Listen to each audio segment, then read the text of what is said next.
After 28 years on the job as Santa Claus, Scott Calvin is beginning to go through some unwanted changes. The fact of the matter is, thanks to things like online delivery, instant delivery drones, VR headsets, and the war on Christmas, belief in Santa Claus is beginning to get to an all-time low, and it's beginning to affect his magic. This has continued to put a strain on his relationship with Mrs. Claus, who can't even remember her earthbound name anymore, as well as their children, Cal and Sandra, who both long to live a normal life and interact with actual humans for a while, and not just loquacious animals. The next Christmas, when Scott tumbles off a roof and thankfully doesn't die, the writing on the wall becomes clear. It's time for him to utilize a clause in his contract that would allow him to retire, but first, he has to choose a worthy successor. Though all signs would seem to indicate the most likely candidate to be a struggling tech guru named Simon Chosky, Scott would rather try to keep things in the family by enlisting one of his sons, Cal, or Charlie, the son he somehow forgotten earlier, to inherit the mantle of Santa Claus.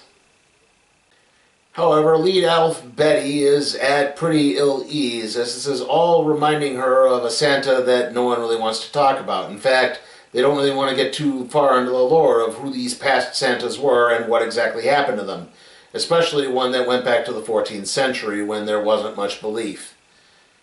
How is this all going to turn out? Well, we'll find out in the Santa Clauses. So, yeah, this was really depressing. And I don't think it was intentionally so. I liked the first two Santa Claus movies. The third could be readily skipped. But, yeah, there's kind of a weird feeling with this. Like, when they're dealing with a lot of, when they're dealing with the, I say serious subject matter, but when they're dealing with the stuff like, again, the waning magic and the, his powers fluctuating, he can't get up a chimney anymore, and the list is getting smaller and smaller each year because it seems like less and less kids are believing in Santa nowadays. And, it's like, that kind of works to an extent because it's about him trying to face the reality that he's probably getting to, he's done this for 30 years and maybe it is time to start looking for a new Santa Claus. But the jokes really do not work very well. There's a couple of jokes that work, but that's about it. They're mainly physical gags. And, sometimes the elves are just really, really annoying. I think that was a problem that got with the sequels, where they delved way too much into the elf culture, revolving entirely around Santa. Like, the first movie, there were a couple of jokes where they're elves and they're working, but there's some nice jokes in there too about, the one girl elf who's kind of nice to Santa, to Scott when he first takes puts on the suit and everything. And, there's a joke about her being hundreds of years old and dating a guy in accounting. The idea was they still had private lives. And here it doesn't feel like that. It's still like, we got to get back, it's like, Christmas is over, okay, let's get right back to making toys. Come on, guys. Like, let them be real. Like, let them act like real people. Yeah, I know they're elves, but you get the idea. Let them live a real life. Like, there's one, his sort of chief assistant, not the lead elf, that's Betty, but Betty's boyfriend, Noel, who's just so obsessively in love with Santa that any bad thing happening to him is just like, oh, this is the worst day in the history. And it's like, wow, that's really annoying. And like I said, that part doesn't work. But again, when they're getting into the idea of some of the mythos of Santa, like that's actually working really well. Where he has to trigger what's called the successus clause, which is he can retire, but he has to choose a worthy successor. And that sort of dovetails into the subplot, like I said, with this struggling tech guru who hit big with VR headsets and some form of video game toys or something that made him a lot of money, and he's trying to do an instant delivery service where you can order something and get it, readily quickly without having to wait, even 2 days. But the problem is he can't get the shipping to work right. And so he's kind of starting to flip out a bit about that, and he sort of stresses out and he sees Santa flying through the sky. And you kind of learn, again, this is a Disney movie, so shock of shocks, he's a father, but his wife is deceased.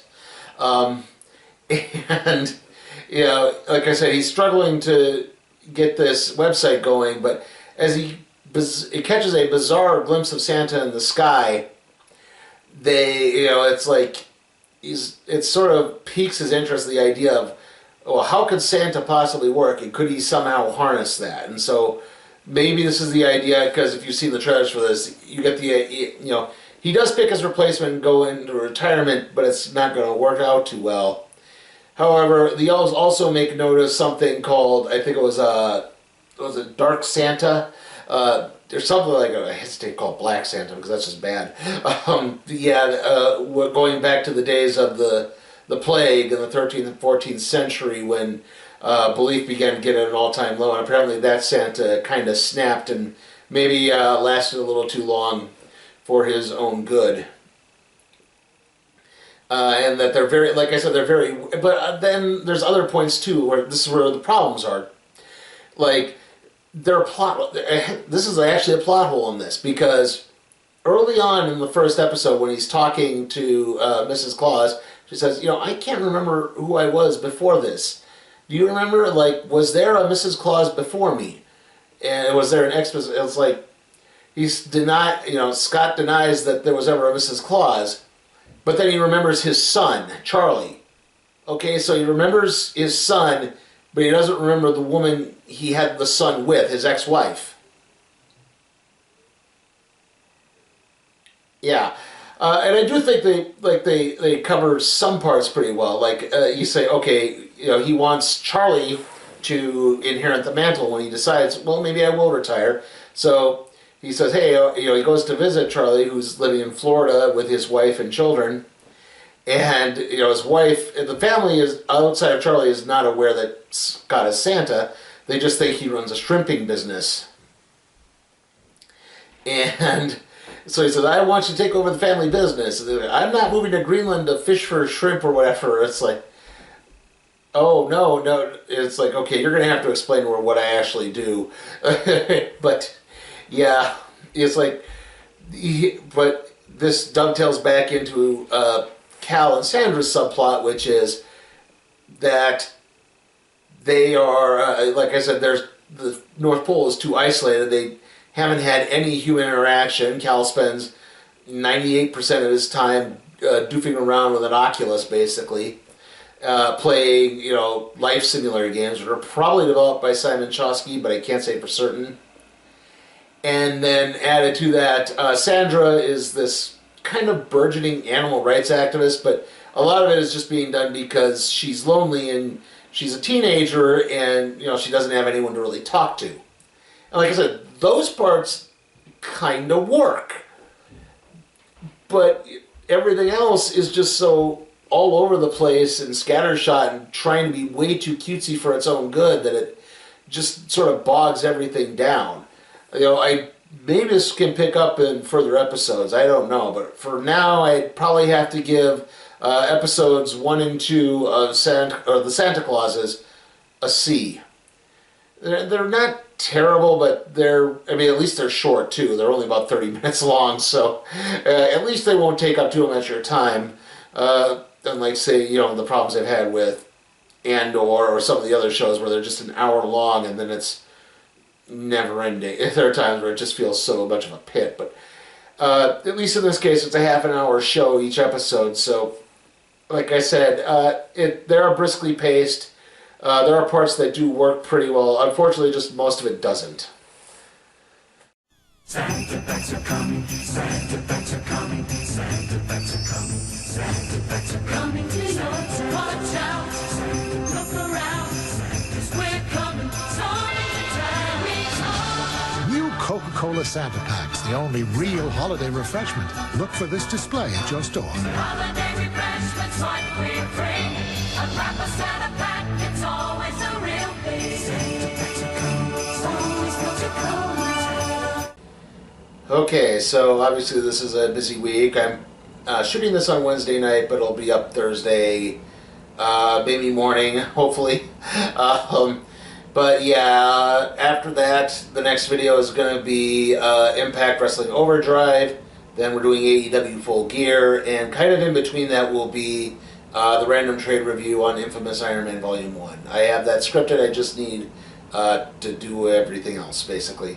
But it shouldn't take too horribly long. So, right now I'm guessing it's going to be Impact Overdrive on Friday. Saturday will be the random trade review. Full Gear will be up Sunday. And then Disenchanted on Monday, and then our next theatrical review, which is Strange World on probably Friday. I don't know if I'm going to take on the Wednesday showing or not. See you all next time.